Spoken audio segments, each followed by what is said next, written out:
This is The Context on BBC News. I'm Helena Humphrey. Glad you could join me. And after Donald Trump's astonishing political comeback, we'll be taking a look at what his second presidency might mean for America and the rest of the world. I'm Helena Humphrey in Florida as the scale of the destruction now becomes clear. Those flashbangs continue, but finally I can say that we're starting to get a clearer picture now of just the sheer number of officers who are inside. What I can see right now is a sea of helmets as police appear to be holding the line. This is it, the final sprint to the finish line in what is the closest race in US modern history. Both Donald Trump and Kamala Harris know they cannot afford to slow down in an election where every vote matters.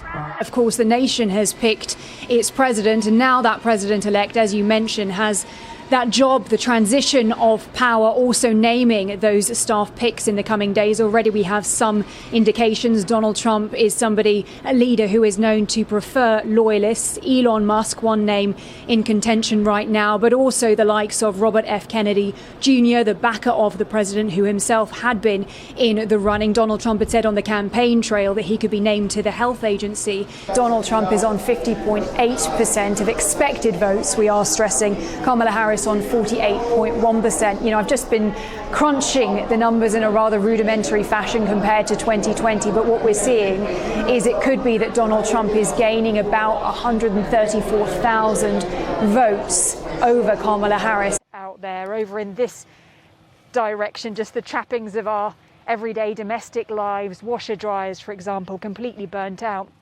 And if you cross over the street here, and we have to be cautious as we walk here because you can see power lines are still down, 1.5 million people without power right now. But I just found this so striking because here you can see as we cross the road, you've got this telegraph pole, this power line.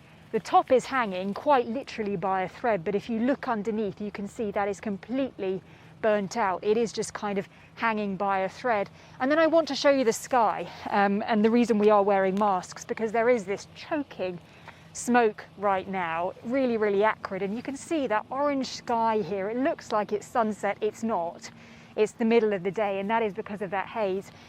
Donald Trump has promised to the nation that he will tell it like it is. And of course, strictly speaking, this isn't a State of the Union address, but nevertheless, I think he will use it as a prime-time platform to essentially tout what he sees as a long list of achievements since returning to the White House some 6 weeks ago. Now, of course, audiences will be tuning in for answers to different questions. Internationally, of course, that looming question when it comes to Ukraine, a day after the Trump administration said that it would be pausing military aid to that country. According to reporting from the Reuters news agency, the president wants to be able to say that that minerals deal that was left on the table when President Zelensky hastily departed from the White House after that falling out. He wants phase two, but I also just want to touch on what we heard there from President Trump with regards to the future of Gaza, to the literal location of Palestinians. We've already heard President Trump saying, couldn't the Palestinians go to Jordan and Egypt, something that both countries have rejected. Palestinians have also said that that's not something that they want to see. Can you understand concerns when it comes to what President Trump has said from Palestinians about the fact that they feel that they're being asked to leave Gaza? You mention all of those open questions right now when it comes to the future of Syria. We've seen several European countries, the UK included, pausing their asylum decisions for Syrians. From a humanitarian perspective, do you think that's the right thing to do? Good afternoon. An Israeli strike on a school building in Gaza where displaced Palestinians were sheltering has killed more than 70 people, according to the Baptist-run hospital where victims were taken. Israel's military said Hamas and Islamic Jihad militants were operating from the site, and it took steps to reduce the possibility of civilian casualties. And of course, this is just but a drop in the ocean when you think about that $24 billion worth of assistance that the Biden administration is calling for right now, at a time when this country is just 9 days away from a potential government shutdown. You can see here this property completely destroyed, completely razed to the ground. The woman who lived here, thankfully, did get out alive, but as you can see, she has nothing left.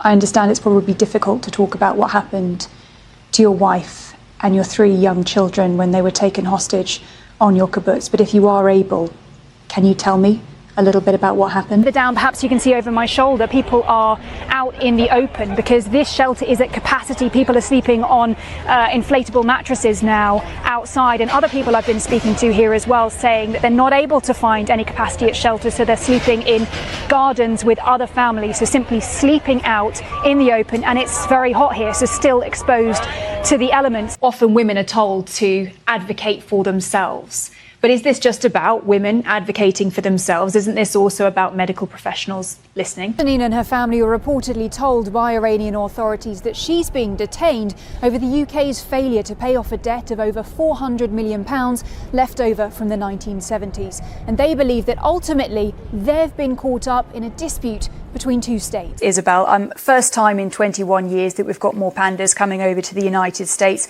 A lot of attention, pandemonium, you might call it. But I think it's fair to say, I've seen foreign dignitaries getting less of a welcome, to be honest. How significant is this?